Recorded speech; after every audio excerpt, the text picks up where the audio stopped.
ओम शांति।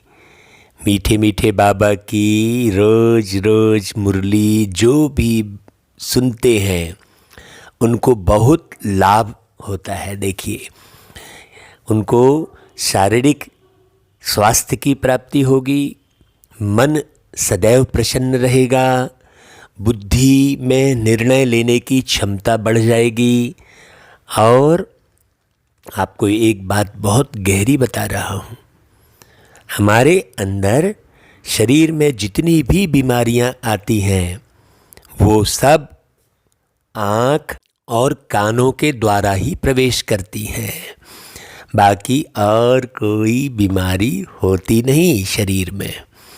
देखिए, आपको जैसे ऋतु परिवर्तन होता है, भाई आप देखते हैं ना, प्रकृति में गर्मी बढ़ती है, फिर सर्दी आती है, फिर बारिश गिरती है ना भाई। तो उसी प्रकार ये चार तत्व का जो बना शरीर है, इसमें भी वैसा ही परिवर्तन होता है भाई। बारिश गिरती है तो लूज मोशन होता है, ठंड आती है तो सर्दी खांसी होती है, बुखार हो सकती है, गर्मी आती है तो शरीर गर्म होकर पित्त उमड़ सकता है। शरीर में 3 प्रकार से प्रॉब्लम होती है, वात, पित्त और कफ, 3 ही हैं। इन तीनों को आप मैनेज कर लेते हैं तो आप सदैव स्वस्थ रहते हैं। और ये जो लूज मोशन है, बुखार है, सर्दी खांसी है, ये कोई बीमारी थोड़ी है भाई। ऋतु का परिवर्तन क्या प्राकृतिक बीमारी कहलाएगी क्या? आप खुद सोचिए। तो कानों के द्वारा बीमारी जा रही है, कानों के द्वारा आपको कई प्रकार के सिम्टम शरीर के बताए जाते हैं, और वो सिम्टम तो हर एक मनुष्य के शरीर में होते हैं। हाँ, जैसे कि प्रकृति में परिवर्तन होता है वैसे शरीर में परिवर्तन होता है। तो वो सिम्टम, बड़ी बड़ी बीमारियों के नाम सुनकर, वो सिम्टम देखकर आप भय खा जाते हैं, घबराते हैं। इसलिए आपका ब्लड प्रेशर कभी बढ़ जाता है, कभी घबरा कर आप उदास हो जाते हैं तो ब्लड प्रेशर कम हो जाता है। बस इतनी सी तो बात है भाई। हम भी तो उसी दुनिया में जी रहे हैं, और देखो इतनी उम्र जी के हम कितने बढ़िया हेल्थ हैप्पीनेस, ये स्थिति हमारी रहती है। तो आप भी रह सकते हैं बस। और कानों के द्वारा आप ये बाबा के पावरफुल थॉट्स, बहुत शक्तिशाली विचार खूब सुनिए। कानों में हेडफोन लगा कर सुनिए, यदि आपके पास बैठकर समय नहीं है तो चलते फिरते सुनिए। आप अपनी दुकान में, अपने ऑफिस में ये बाबा की वाणी चालू रखिए और अपने कर्म करते रहिए। माताएं जो हैं किचन में अपना कार्य करती रहें, और ये बाबा की जो वाणी है, प्यार के सागर परमात्मा निराकार ज्योति स्वरूप पारलौकिक पिता सर्वशक्तिमान शिव बाबा की ये वाणी है। इसे आप किचन में काम करते हुए चालू रखें तो विचार आपके कानों में पड़ते रहेंगे और आपको पावर मिलती रहेगी। देखो, आत्मा में यदि पावर होती है तो शरीर भी पावरफुल होता है। और जैसे जैसे कानों के द्वारा श्रेष्ठ विचार हमारे शरीर में जाते हैं तो शरीर के जितने भी वायरस, विषाणु सब समाप्त हो जाते हैं, क्योंकि विचारों की शक्ति के द्वारा ही आप सब कार्य करते हैं। आपके विचार शक्ति से ही आपकी पाचन क्रिया बढ़िया होती है। विचार ही तो हैं। आप जैसे बुखार चढ़ती है और आप पैरासीटामोल खाते हैं, क्रोसिन आदि जो भी नाम दवाइयों के हैं वो आप खाते हैं, तो वास्तव में उस दवाइयों के द्वारा आपके अंदर सबके विचार ही जाते हैं, क्योंकि सब ने उस दवाई के लिए एक विचार फाइनल कर दिया है कि ये दवाई इसके काम आएगी। तो वो विचार शक्ति ही आपके अंदर प्रवेश करती है और आपको लगता है कि इस दवाई से मैं ठीक हो गया। तो मेरे मीठे मीठे भाइयों बहनों, अभी प्यारे बाबा ऐसी मीठी दुनिया, प्यारी दुनिया की स्थापना कर रहे हैं जिसमें सभी लोग बहुत श्रेष्ठ विचारों में जीवन जिएंगे। तो आइए हम बाबा की इस श्रेष्ठ दुनिया के निर्माण में सहयोगी बने, एकजुट होकर बाबा की वाणी सुने, सबको इस वाणी को सुनने के लिए प्रेरित करें। आप ये नियम बना लें कि ये वाणी हम रोज कम से कम 1000 लोगों तक भेजेंगे और उन्हें फ़ोन करके प्रेरित करेंगे कि भाइयों, आप शारीरिक बीमारी की असलियत जानिए पहले कि ये शरीर वाकई में बीमार क्यों पड़ रहा है। क्यों तन जो है बीमार पड़ता है मन के बीमार होने से, इसलिए अपने मन को स्वस्थ रखो। मन को प्रभु में लगा लो तुम, जीवन को दिव्य बना लो तुम। मन को प्रभु में लगा लो तुम, जीवन को दिव्य बना लो तुम। ये सांसें सफल हो जाएंगी, ज़माने की खुशियाँ मिल जाएंगी। मन को प्रभु में लगा लो तुम, जीवन को दिव्य बना लो तुम। बहुत जल्दी आपके पास ये गीत पूरे संगीत के साथ आ रहा है भाई, आप इंतज़ार कीजिए और पहले खुद गुनगुनाइए। सबको गुनगुनाने के लिए ये मुरली 1000 लोगों तक कम से कम एक व्यक्ति भेजे तो पूरे घर घर में बाबा की मुरली बजना शुरू होगी और कृष्ण कन्हैया फिर धरती पर आकर बहुत प्यारी मुरली बजाएंगे और गोपियाँ सब दौड़ी चली जाएंगी। कितना खुशनुमा संसार होगा। देखो बाबा कहते हैं, आज 6 फरवरी की मुरली में बाबा क्या बोलते हैं, मीठे बच्चे तुम महावीर हो। हाँ, तो तुम जो है किसी भी प्रकार के विकार के वशीभूत नहीं हो सकते। तुम्हें माया के तूफानों से डरना नहीं है। क्यों? क्योंकि माया के तूफान अभी और बढ़ने वाले हैं। बाबा पहले से सावधानी दे रहे हैं। संसार में ऐसा कोई व्यक्ति नहीं मिला आपको जो पहले से आपको सावधानी दे। तो देखो, एक बाप के सिवाय और कोई भी परवाह न कर पवित्र जरूर बनना है। तो पवित्र बनने के लिए श्रेष्ठ संकल्प, बाबा के श्रेष्ठ विचार जरूर रोज सुनना है, क्योंकि हम सुनकर देखकर ही अपवित्र बनते हैं। इसलिए इन अंतर के नयनों से सिर्फ और सिर्फ प्यार के सागर, शांति के सागर, निराकार, सुंदर से सुंदर वो सत्यम शिवम सुंदरम परमात्मा को ही देखना है ना भाई। और बाबा कहते, देखो बच्चों, तुम्हारे में कौन सी हिम्मत बनी रहे तो बहुत ऊंच पद पा सकते हैं। बताओ भाई। तो बाबा कहते हैं, देखो श्रीमत पर चलकर पवित्र बनने की, हाँ, ये हिम्मत अगर बनी रहेगी तो आप जरूर उच्च पद पाएंगे। तो भाई पवित्रता बिल्कुल नहीं छोड़ना है, विषय वासना से दूर रहना है। देखो लोग जिस बिस्तर में, जिस पलंग में सोते हैं उसे अपवित्र कहते हैं। क्यों अपवित्र कहते हैं? क्योंकि वो विषय विकार में जाते हैं। और हम तो भाई उठते ही जिस पलंग में सोते हैं उसमें ही उठकर बैठकर बाबा को याद करते हैं। लोग उसे अपवित्र समझते हैं। क्यों समझते हैं? क्योंकि अपवित्र होते हैं। विषय विकार में जाते हैं तो उसे अपवित्र समझते हैं। और हम बाबा की श्रीमत पर देखो इस जन्म पवित्र रहते हैं तो हम हर जगह पवित्र समझते हैं।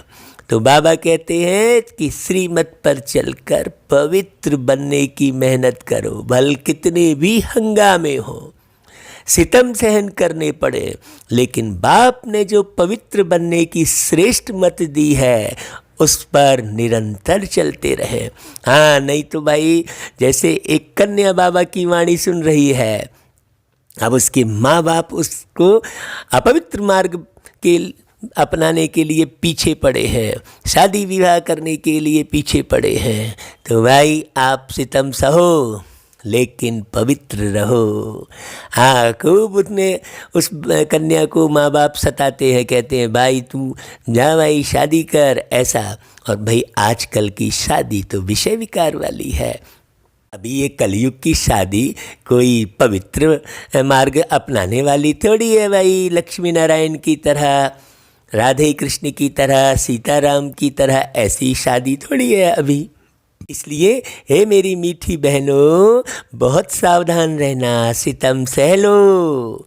ओ मेरे मीठे भाइयों, सितम सह लो, लेकिन पवित्र बनने की जो बाबा ने श्रेष्ठ मत दी है उस पर निरंतर चलते रहो तो बहुत ऊंच पद पा सकते हो। किसी भी बात में डरना नहीं है, क्योंकि कुछ भी होता है नथिंग न्यू। हाँ, हमेशा सोचो भाई पहले भी ऐसा ही सहे हो, इसलिए गिरना नहीं है भाई। ऊंच पद पाना आपका अधिकार है। तो बाबा का देखो गीत भी है, बोले नाथ से निराला गौरी, नाथ से निराला कोई और नहीं। देखो वो प्यारा बाबा आपके विषय विकारों को लेकर और कैसे स्वर्ग की राजाई देते हैं, पवित्र बनाते हैं, तो उनसे निराला तो कोई और हो ही नहीं सकता। देखो कितने भोले हैं। हाँ, इस दुनिया में कोई भी आपको गंदी चीज़ के बदले अच्छी चीज़ नहीं देगा, लेकिन प्यारे बाबा आपसे गंदे विषय विकार, जितनी आपके मन की गंदगी है, सबको बाबा लेकर बदले में स्वर्ग की बादशाही देते हैं। लेते हमसे सारी बुराई, देते हमें राजाई, देते हमें राजाई। ओ बाबा हमारे तुम दुखड़े सारे हरते हो। ओ बाबा मुझे तुम कितना प्यार करते हो। कल्प से बिछड़े बाबा आकर के मिलते हो। ओ बाबा मुझे तुम कितना प्यार करते हो। देखो बाबा के प्यार में ऐसे ऐसे गीत बजते हैं, ऐसे ऐसे गीत बनते हैं। देखो हजारों गीत बाबा ने बनवा लिए, आंसू आ जाते हैं प्रेम के बाबा की याद में। और ये मुरली तो इतनी अंदर आत्मा तक गहरे भिद जाती है कि इस मुरली के द्वारा, आत्मा के द्वारा जो है जन्म जन्मांतर के पाप जो होते हैं वो सारे नष्ट हो जाते हैं। हाँ, इस मुरली के द्वारा सारे पाप खत्म हो जाते हैं। ओ मेरे मीठे भाइयों बहनों, ये मुरली पूरी सुनना, ऐसा नहीं थोड़ी सी सुन लिए फिर बाद में सुनेंगे। देखो बाद में समय नहीं मिलता। ये माया जो है बीच में ब्रेक लगाती है, कोई दूसरी बात याद दिलाती है, कोई दूसरा काम याद आ जाएगा। इसलिए आप सावधान रहना, पूरी मुरली सुनने के बाद ही कोई कार्य करना।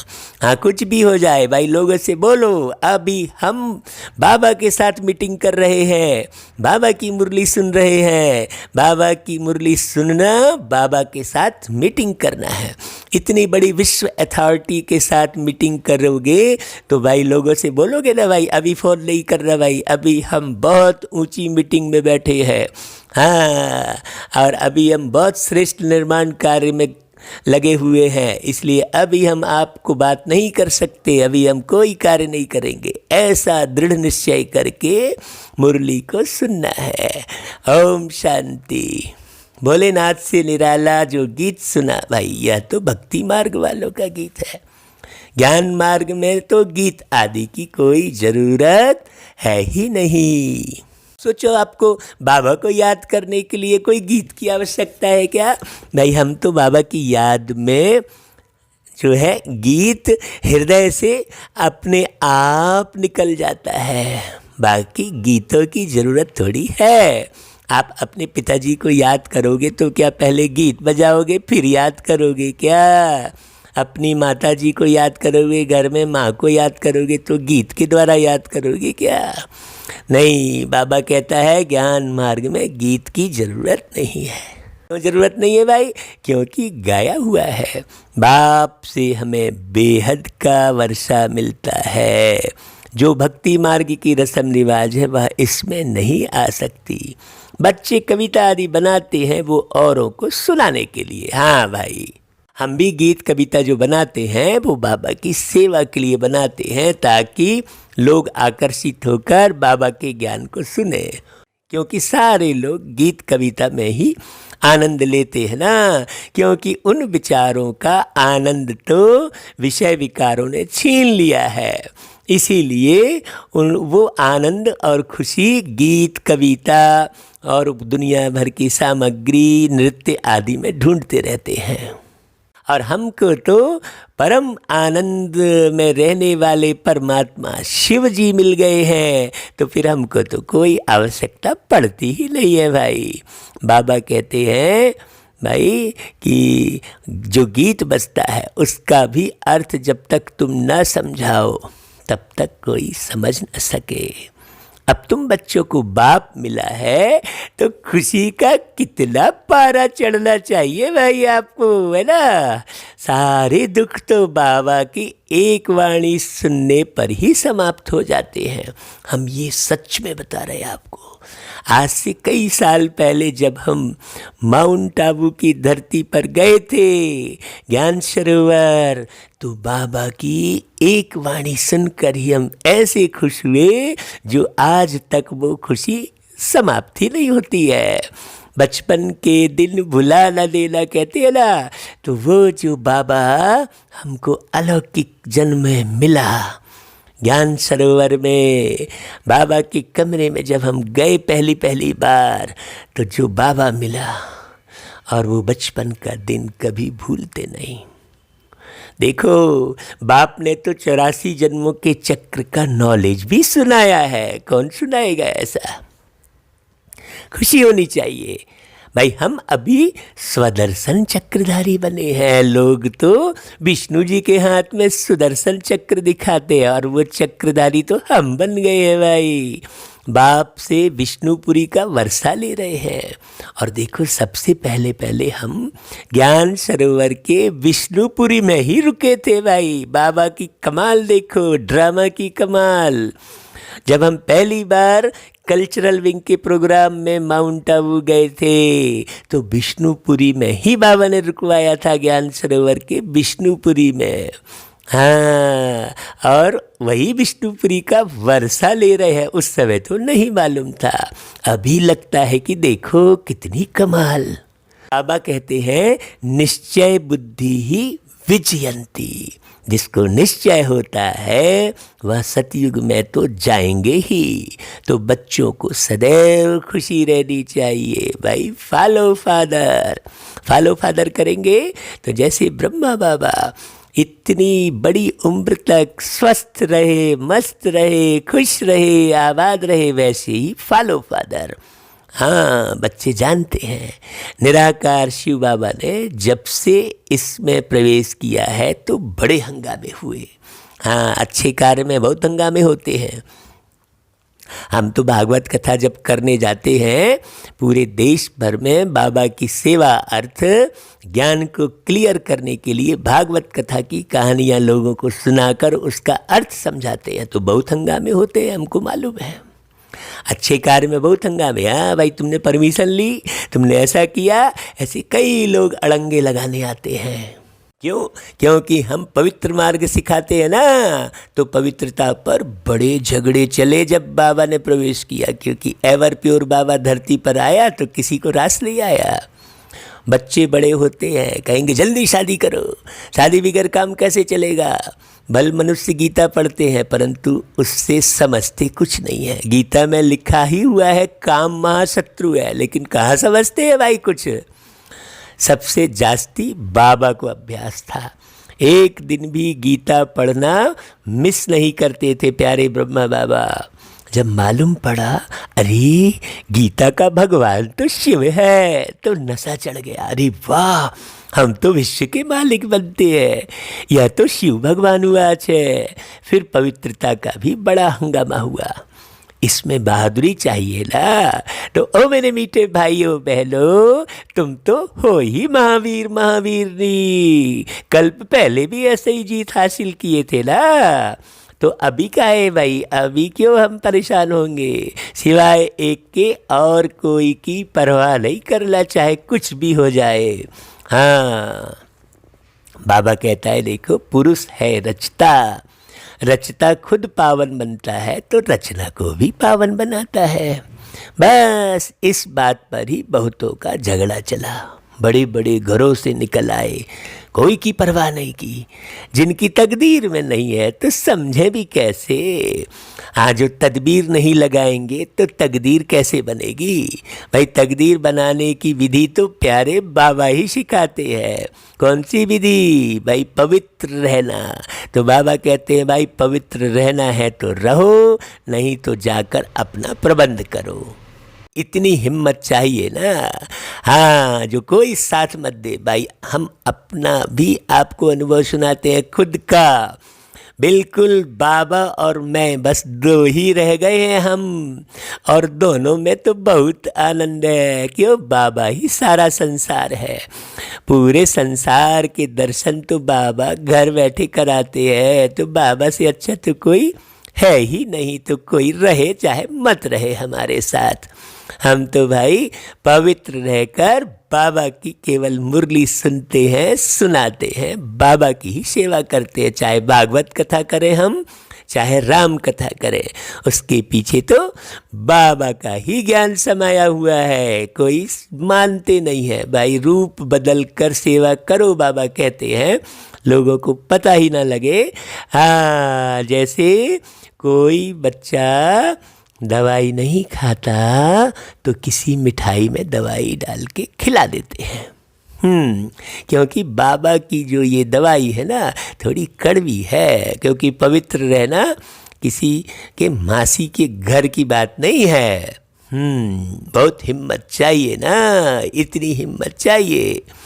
हाँ, तो देखो इसीलिए हम क्या करते हैं कि भागवत कथा सुनाते हैं, राम कथा सुनाते हैं, गौ कथा सुनाते हैं, सत्यनारायण की कथा भी सुनाते हैं भैया पंडित बनकर। और फिर अंदर में तो हम बिल्कुल बाबा के बच्चे हैं, ये हम जानते हैं। दुनिया मत जाने तो मत जाने। देखो बाबा के सामने कितने हंगामे हुए, बाबा को भी कभी रंज हुआ देखा क्या? नहीं, अमेरिका तक अखबारों में निकल गया। हाँ, बाबा वो पुरानी बात बता रहे हैं। तो नथिंग न्यू, या तो कल्प पहले मुआफिक होता है, इसमें डरने की क्या बात है भाई। हमको तो अपने बाप से वर्षा लेना है ना, अपनी रचना को बचाना है। बाप जानते हैं सारी क्रिएशन इस समय पतित है। बाबा जानते हैं कि भाई मुझे ही सबको पावन बनाना है, तो ये सारे प्रॉब्लम तो सहने ही पड़ेंगे भाई। हाँ, जैसे सोना जेवर बनने के लिए कितनी मार सहता है ना भाई, फिर सुंदर जेवर बनकर फिर लोगों के बने शरीर में सजता भी तो है। कितना वैल्यूबल हो जाता है वो। फिर हीरा भी है तो हीरे को भी तराशते हैं, तब उसकी वैल्यू बढ़ती है। तो ऐसा ही हमारा भी जीवन है। बाबा कहते हैं देखो ये सब आप अच्छे से समझो कि भाई मुझे पावन बनना है। बाबा कहते देखो मुझे ही सबको पावन बनाना है, तो हमें भी यही बाप समान सोचना चाहिए कि भाई मुझे बनना भी है और सबको बनाना भी है। बाप को ही सब कहते हैं ना कि हे पतित पावन लिबरेटर आओ, तो उनको ही तरस पड़ता है, रहम दिल है ना। तो बाप समझाते अरे बच्चे कोई भी बात में डरो मत, डरने से इतना ऊंच पद पा नहीं सकेंगे। माताओं पर ही अत्याचार होते हैं ज़्यादा, यह भी निशानी है। देखो महाभारत में द्रौपदी को नंगन करते थे ना, दिखाया है ना भाई। तो फिर ऊपर से साड़ियाँ आई, तो भाई ऊपर में कोई साड़ी की फैक्ट्री थोड़ी लगी है, ये तो विचार है। आप विचार शक्ति से कमज़ोर कभी ना बनना। ऊपर से साड़ियाँ आई मतलब वो ऊपर वाला नीचे आकर सबके विचारों में परिवर्तन करते हैं। तो 21 जन्मों के लिए नगन होने से बचाते हैं। दुनिया इन बातों को नहीं जानती। पतित तमो प्रधान पुरानी सृष्टि भी बननी ही है, क्योंकि कोई भी चीज़ बनाते हैं तो वो पुरानी तो होती है ना। हर चीज़ नई से फिर पुरानी जरूर होती है भाई। पुराने घर को छोड़ना ही पड़ता है। हाँ, जर्जर वाले घर में रहेंगे थोड़ी। इधर से पानी टपक रहा है, उधर से टपक रहा है, तो भाई ये शरीर भी तो पुराना, ये दुनिया भी पुरानी, तो इसको छोड़ने का काहे का दुख भाई। बड़ी खुशी खुशी हम तो शरीर छोड़ेंगे तो जाएंगे परम धाम, फिर आएंगे सतयुग में और महलों में कृष्ण कन्हैया के साथ रहेंगे। यही निरंतर। आप क्या है, इसमें कोई अलग से योग लगाने की तो ज़रूरत ही नहीं है भाई। आप जान गए पहचान गए, कहते हैं ना भाई, जान गया पहचान गया मैं, तू है मेरी माँ, कहते हैं ना। तो भाई वो माँ शिव बाबा है, वो बाप शिव बाबा है, जो नई दुनिया गोल्डन एज देते हैं और पुरानी दुनिया आयरन एज को समाप्त करते हैं। तो भैया ये पुरानी दुनिया आयरन एज सदैव तो रह न सके ना। तुम बच्चे जानते हो यह सृष्टि चक्र है, देवी देवताओं के राज्य की फिर से स्थापना हो रही है। ये तो कोई नहीं जान रहा है, सब तो देवी देवताओं के पूजा में लगे हुए हैं और हम देवी देवता धर्म के स्थापना में लगे हुए हैं, किसी को पता भी नहीं पड़ रहा है। बाप भी कहते हैं फिर से तुमको गीता ज्ञान सुनाता हूँ। यहाँ रावण राज्य में दुख है, राम राज्य किसको कहा जाता है यह भी कोई समझते नहीं। देखो ना भाई, बाप आकर कह रहे हैं लेकिन किसी को पता भी नहीं पड़ रहा है। बाप कहते हैं मैं स्वर्ग अथवा राम राज्य की स्थापना करने आया हूँ। और बच्चे, तुम बच्चों ने तो अनेक बार राज्य लिया और फिर गंवाया है। तुम विषय विकारों में पढ़ के राज्य गंवा देते हो, बाबा विषय विकार मिटा के फिर से राज्य तुमको दे देते हैं। यह सब की बुद्धि में है। 21 जन्म सतयुग में हम रहते हैं, उसको कहा जाता है 21 पीढ़ी। हाँ, लोग भी कहते हैं ना भाई कि भाई 21 पीढ़ी का उद्धार कर दो, तो 21 पीढ़ी का उद्धार तो केवल बाबा करता है। 21 पीढ़ी अर्थात जब वृद्ध अवस्था होती है तब शरीर छोड़ते हैं। हाँ, ऐसे नहीं कि युवावस्था में ही शरीर छोड़ दिया, गर्भ में ही शरीर छोड़ दिया, मृत शरीर बाहर निकला, ऐसा तो वहाँ कुछ होता नहीं भाई। ये तो सब कलयुग में विषय विकारों की वजह से सब होता है, लोगों को पता ही नहीं है। लोग कहते हैं अरे मेरा बच्चा पेट में ही क्यों मर गया। अरे तुम विषय विकार तो छोड़ो, तब पता लगे कि भाई अकाले मौत क्यों हो रही है। पवित्र बनो तो सब मालूम पड़े। वहाँ तो अकाले मृत्यु कभी होती नहीं। अब तुम जैसे त्रिकालदर्शी बन गए हो, तुम जानते हो शिव बाबा कौन है। शिव के मंदिर भी ढेर बनाए हैं, मूर्ति तो घर में भी रख सकते हो ना भाई, परंतु भक्ति मार्ग की भी ड्रामा में नून है।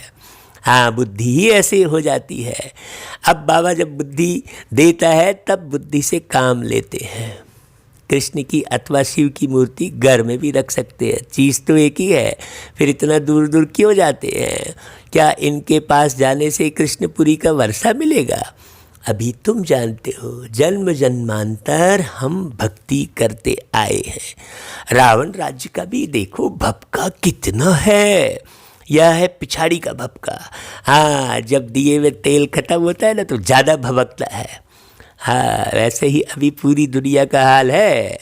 राम राज्य तो भाई सतयुग में था, वहाँ यह विमान आदि सब थे, फिर यह सब गुम हो गए, फिर इस समय यह सब निकले हैं। अभी यह सब सीख रहे हैं, जो सीखने वाले हैं वह संस्कार ले जाएंगे। देखो संगम युग में ही सब निकले हैं।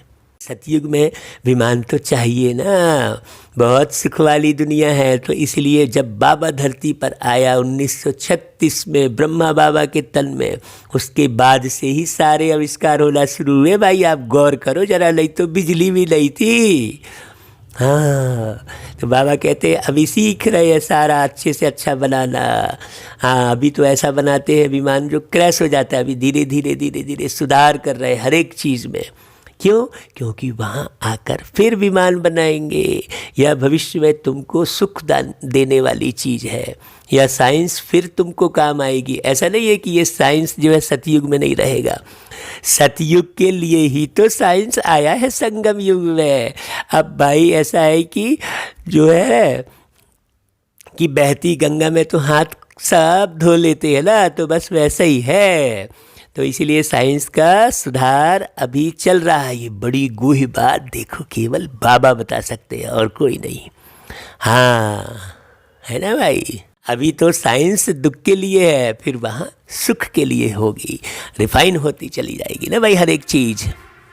तो खुद देख रहे हो हर एक चीज़ रिफाइन होती चली जा रही है, सूक्ष्म से सूक्ष्म होती चली जा रही है। देखो कितना बड़ा तवा था, उसमें केवल 4 गाने इस तरफ 4 गाने उस तरफ आते थे, और आज तो कुछ भी नहीं है और गीत सुन रहे हो आप। बिल्कुल सूक्ष्म हो चुका हर एक चीज़। क्यों?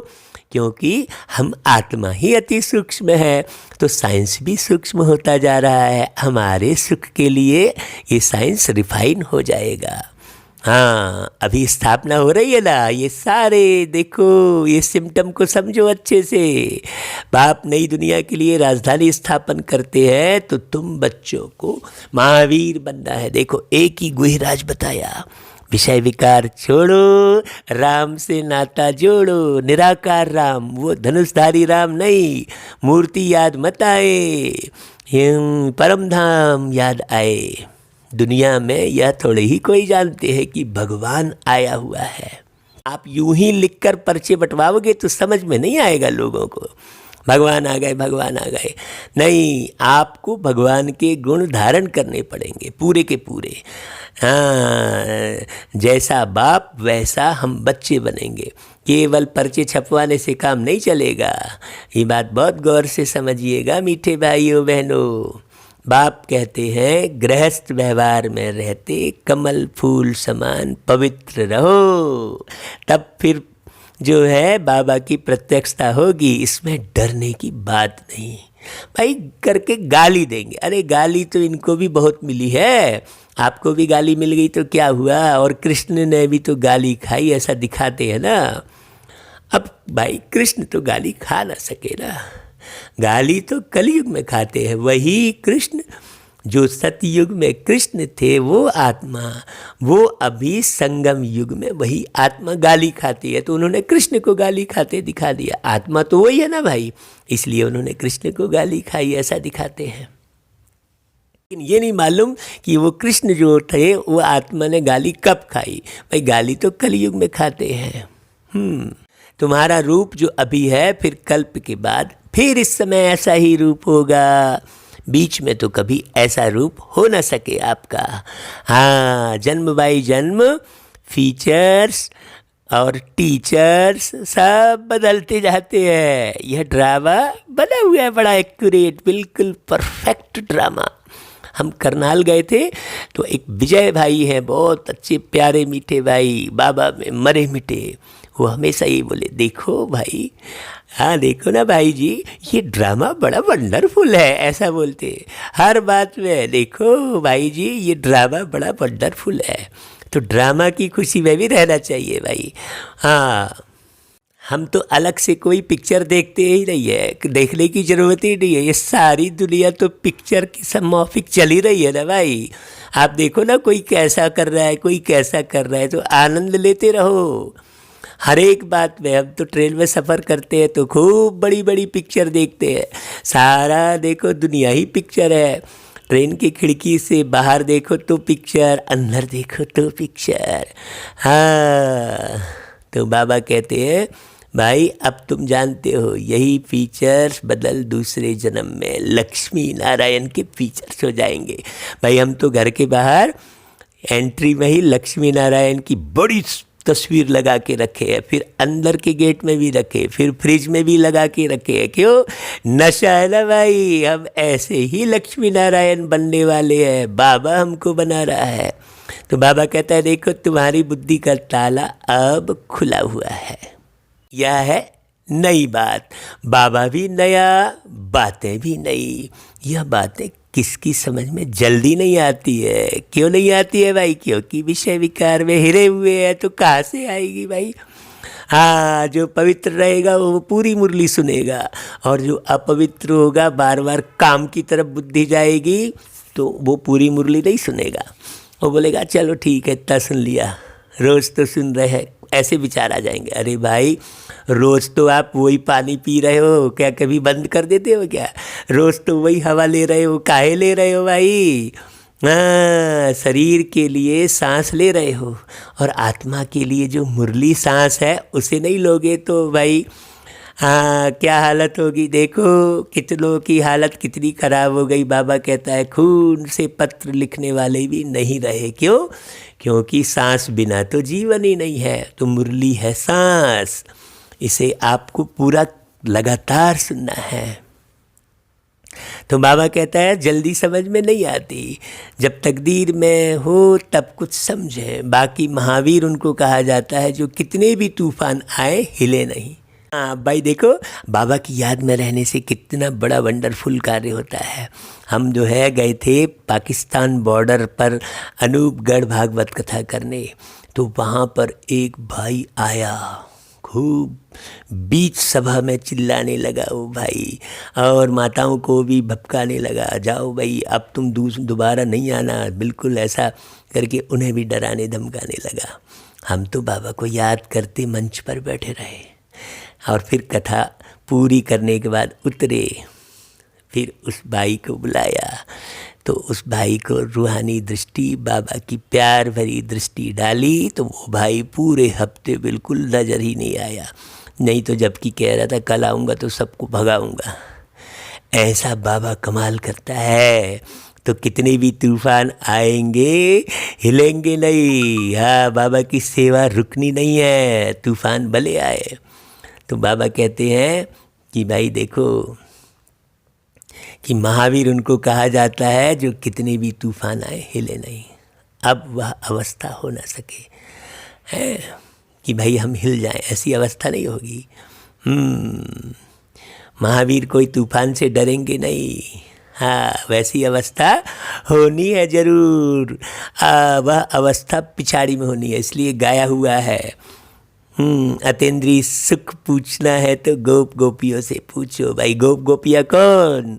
हम बाबा के बच्चे। बाप आए हैं तुम बच्चों को स्वर्ग का मालिक बनाने। कल्प पहले मिसल नरक का विनाश तो होना ही है। बाप है ना भाई हमारे साथ। सतयुग में तो एक ही धर्म होगा, चाहते भी हैं वननेस, एक धर्म होना चाहिए। यह अभी किसको पता नहीं है कि राम राज्य रावण राज्य अलग अलग है।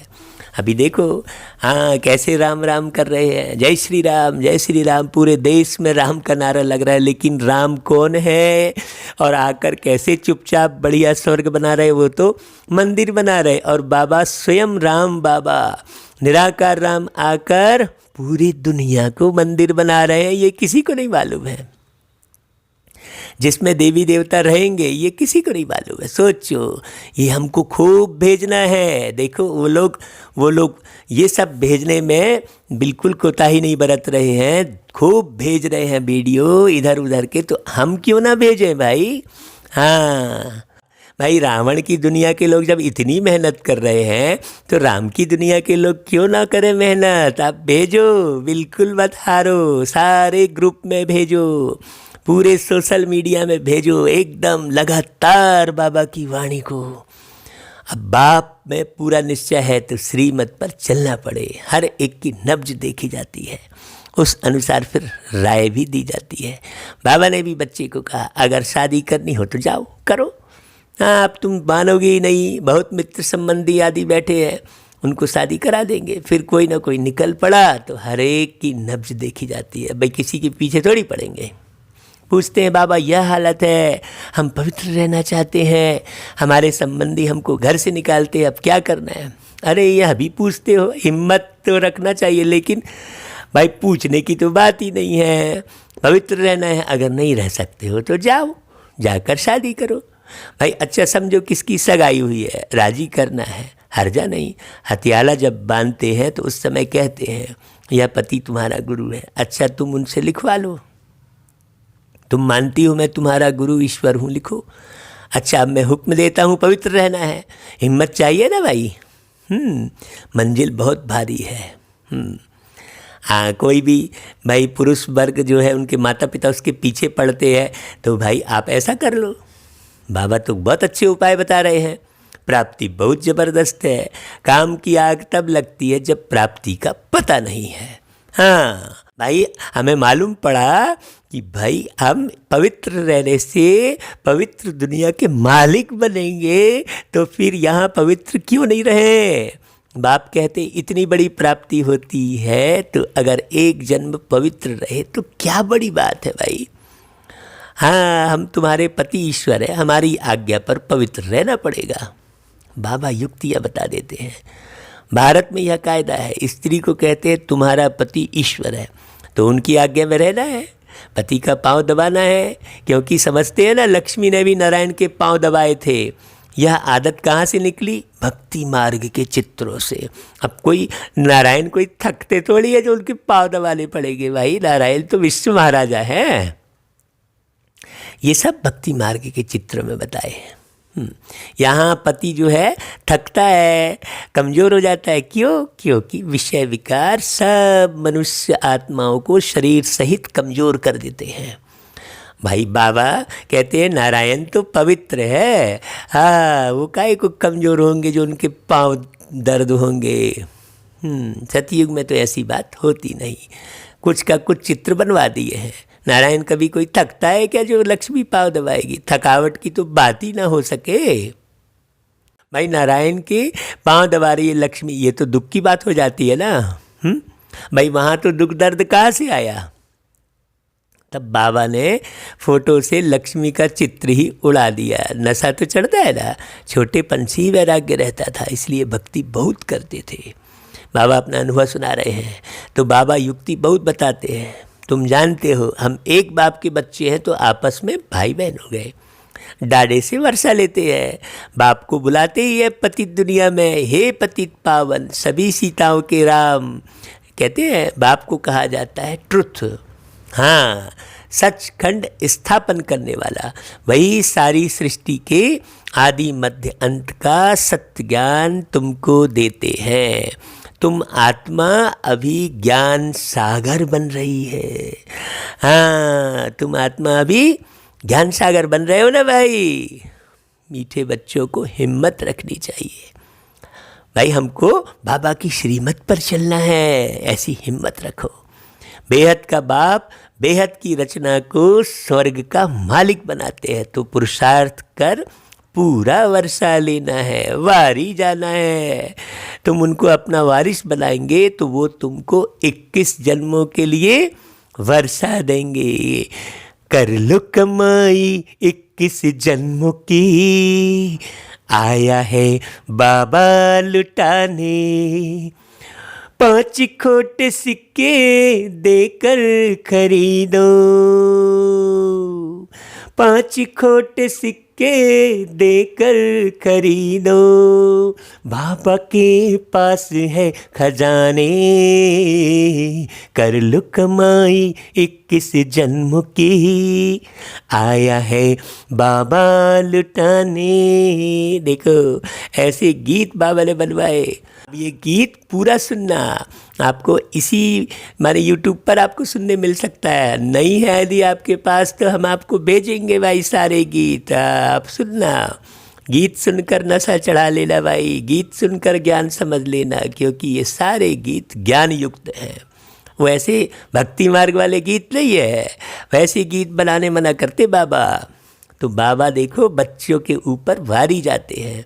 बच्चे कहते हैं बाबा यह तन मन धन सब आपका है। अभी तो हम जान कर पहचान कर बोल रहे हैं, भक्ति में तो बस यूं ही कह देते हैं तन मन धन सब कुछ है तेरा, प्रभु सब कुछ है तेरा, तेरा तुझको अर्पण क्या लागे मेरा। ऐसा करके वो आरती गाते हैं ना, लेकिन क्या अर्पण करते हैं? मेरा मेरा ही करते रहते हैं, बस गाते बस है, करते कुछ नहीं है। बाबा तो यहाँ आकर हमसे पूरा पूरा पुरुषार्थ करा रहे हैं। हाँ, तो फिर हम क्या बोलते हैं भाई, बाबा आप बाप भी हो तो बच्चा भी हो। गाते भी है ना भाई, तुम्हें व माता पिता तुम्हें व बंधु च सखा तुम्हें व, गाते हैं ना भाई। तो देखो एक की महिमा कितनी बड़ी है। उनको कहा ही जाता है सर्व का दुख हरता सुख करता। सतयुग में 5 तत्व भी सुख देने वाले होते हैं, कलयुग में 5 तत्व भी तमो प्रधान होने के कारण दुख देते हैं। वहाँ तो है ही सुख। यह ड्रामा बना हुआ है, तुम जानते हो। यह वही 5000 वर्ष पहले वाली पढ़ाई है और यह वही 5000 वर्ष पहले वाली लड़ाई भी है। दोनों बातें हैं। अभी जो हम पढ़ रहे हैं वो 5000 वर्ष पहले पढ़ रहे थे, और अभी जो हम लड़ाई देख रहे हैं वो 5000 वर्ष पहले भी लगी थी, और वो समय फिर से लौट के आ गया। ऐसे ऋतु चक्र घूमता है तो बारिश गिरती है तो आनंद आता ना, अरे वाह बारिश शुरू हो गई। फिर कहेंगे अरे वाह ठंडक शुरू हो गई। बहुत गर्मी से परेशान होने के बाद फिर ठंडी शुरू होती है तो कहते हैं अरे वाह बहुत अच्छी ठंडी शुरू हो गई। तो ऐसा ही तो है। वो कलयुग बीत गया, अब स्वर्ग की स्थापना हो रही है तो कितनी खुशी होनी चाहिए। तो बच्चों को सदैव खुशी में रहना चाहिए। भगवान ने तुमको अडॉप्ट किया भाई, ऐसी कोई साधारण बात थोड़ी है, लेकिन समझेंगे तब ना। नशा चढ़ेगा, निश्चय बुद्धि को ही नशा चढ़ेगा भाई। देखो भगवान ने तुमको अडॉप्ट किया है, फिर तुम बच्चों को वो प्यारे बाबा श्रृंगारते भी है, पढ़ाते भी है, शक्ति भी देते हैं, सब कुछ देते हैं। सब कुछ पा लिया है हमने, सब कुछ पा लिया है हमने, अब पाना कुछ बाकी नहीं, अब पाना कुछ बाकी नहीं। हर एक प्यास बुझी है मन की, हर एक प्यास बुझी है मन की, अब आत्मा प्यासी नहीं, अब पाना कुछ बाकी नहीं। ओम शांति भाई। बाबा कहता है अच्छा अच्छे अच्छे बच्चे खूब मुरली सुनेंगे, सबको सुनाएंगे। अच्छा फिर बाबा याद प्यार खूब देते हैं, सब बहुत याद प्यार पाए बाबा का, और बाबा को खूब प्यार से याद करें। सब बच्चों की बाबा को नमस्ते और बाबा की सब बच्चों को नमस्ते। फिर धारणा के लिए सार, सदा बाप समान बनने की हिम्मत रखनी है। आज जैसे ब्रह्मा बाबा ने हिम्मत रखी, हाँ बाप पर पूरा वारी जाना है। दूसरा, किसी भी बात में डरना नहीं है भाई, ईश्वर अपने साथ है, डरने की क्या बात है। बाबा भी साथ है और बाबा की शिक्षाएं और सावधानी भी साथ है। हाँ इसलिए पवित्र जरूर बनना है। अच्छा भाई फिर वरदान, सदा रहम और कल्याण की दृष्टि से विश्व की सेवा करने वाले विश्व परिवर्तक भव। विश्व परिवर्तक व विश्व सेवाधारी आत्माओं का मुख्य लक्षण है, भाई कौन सा लक्षण है? अपने रहम और कल्याण की दृष्टि द्वारा विश्व को संपन्न व सुखी बनाना। एक आत्मा भी आपके किसी भी कर्म से दुखी ना हो, ये ध्यान रखना भाई। ध्यान इसी बात का रखना, यही मेडिटेशन करना। हाँ, सच्चा ध्यान, सच्चा मेडिटेशन यही है कि भाई आपके किसी भी कर्म से, किसी भी दृष्टि से, किसी भी आत्मा को रंच मात्र भी दुख ना हो भाई। इसलिए आपको जो मिला है, जो दुनिया के लिए अप्राप्त वस्तु है भाई, देखो दुनिया के लिए अप्राप्त वस्तु कौन सी? ईश्वरी सुख, ईश्वरी शांति और ईश्वरी ज्ञान धन से सब जो है अप्राप्त हैं, सर्वशक्तियों से अप्राप्त हैं। तो ऐसे अप्राप्त सर्व आत्माओं को भिखारी से अधिकारी बनाना। ऐसे सेवाधारी अपना हर सेकंड बोल और कर्म, संबंध, संपर्क सेवा में ही लगाते हैं। उनके देखने, चलने, खाने, बोलने सब में सेवा समाई हुई रहती है। जिधर भी चले जाएंगे, जहाँ खड़े हो जाएंगे वहाँ सेवा शुरू हो जाएगी। हाँ, ऐसे विश्व महाराजा बनना है भाई अभी से। अच्छा, फिर स्लोगन, मान शान का त्याग कर अपने समय को बेहद सेवा में सफल करना ही परोपकारी बनना है। नहीं तो मान ईशान में लटके पड़े हैं भाई। अरे मेरे को उसने पूछा नहीं, ओम शांति भी नहीं बोला। अरे ये सब की ज़रूरत क्या है? आप तो बाबा आपको कांधे पर बिठा रहा है, तो और किसी के मान शान की क्या ज़रूरत है? आप बाबा के कांधे पर बैठे हो, देखो बाबा कैसे गोद में बिठाकर वतन की सैर कराते हैं। हाँ, गोद में अपनी बिठा के बाबा हमको उड़ा ले जाते हैं, हमको उड़ा ले जाते हैं। बाबा ने हमको बुला लिया, बाहों में अपने समा लिया। देखो कैसे बाबा की याद में कितने गीत बने भाई। हम तो बाबा की याद में, बाबा के गीतों में पूरे second by second, million second डूबे रहते हैं। आप भी डूबो भैया। अच्छा भाई, हमने तो ब्रह्मा बाबा की गोद ली, मम्मा की गोद ली है। प्यारे ब्रह्मा बाबा ने मुझ आत्मा को ऐसे सहलाया है, बिल्कुल साकार में। मम्मा ने सहलाया हमको, वो दिन याद आता है भाई। इस शरीर में नहीं थे, लेकिन दूसरे शरीर में तो हम बैठे थे ना, हमने वो सुख पाया है। तो मातेश्वरी के अनमोल महावाक्य आज की मुरली में देखकर दिल गदगद हो गया। तो आओ भाई, हम आपको मातेश्वरी जी के अनमोल महावाक्य भी सुनाते हैं। हमने मम्मा बाबा का साकार में प्यार पाया। तो देखो, परमार्थ से व्यवहार स्वतः सिद्ध होता है। हाँ भाई, कोई स्वार्थ के वशीभूत होकर कोई कार्य करोगे ना, तो कभी भी आपके व्यवहार में वो मधुरता, वो मिलनसारिता, वो सत्यता कभी नहीं आएगी। देखो, भगवान वाच है कि तुम मेरे द्वारा परम अर्थ को जानने से मेरे परम पद को प्राप्त करेंगे। आपने देखा होगा ध्रुव की कथा में भी। हाँ, ध्रुव की कथा सुनाते हैं हम, उसमें दिया है, उसमें परम पद की प्राप्ति हुई ध्रुव को। तो ध्रुव कौन? जिसके अंदर कोई प्रश्न न रहे, तो वो उत्तर दिशा में चमकता दिखाते हैं। क्योंकि जिसके अंदर प्रश्न नहीं रहेगा, वो हमेशा उत्तर दिशा में ही चलेगा। तो परम पद को प्राप्त करेंगे, अर्थात परमार्थ को जानने से व्यवहार सिद्ध हो जाता है।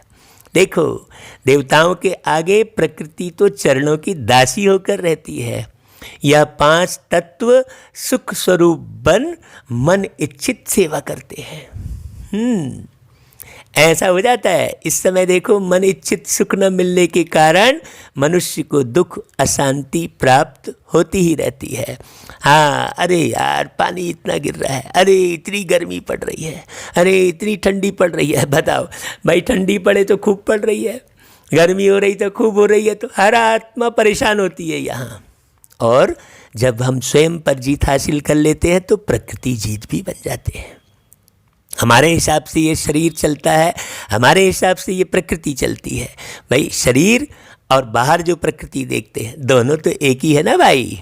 हाँ, सतयुग में तो यह प्रकृति व अदब रहती है। देखो, देवताओं के जड़ चित्रों पर भी इतने हीरे जवाहरात लगाते हैं, तो जब चैतन्य में प्रत्यक्ष होंगे तो उस समय कितने वैभव होंगे भाई, सोचने की बात है। आज मंदिरों में देखो स्वर्ण छत्र लगाते हैं उनके ऊपर, सोचने की बात है। इस समय मनुष्य भूख मरते हैं और जड़ चित्रों पर करोड़ों रुपए खर्च कर रहे हैं, तो यह क्या फर्क है, सोचने की बात है।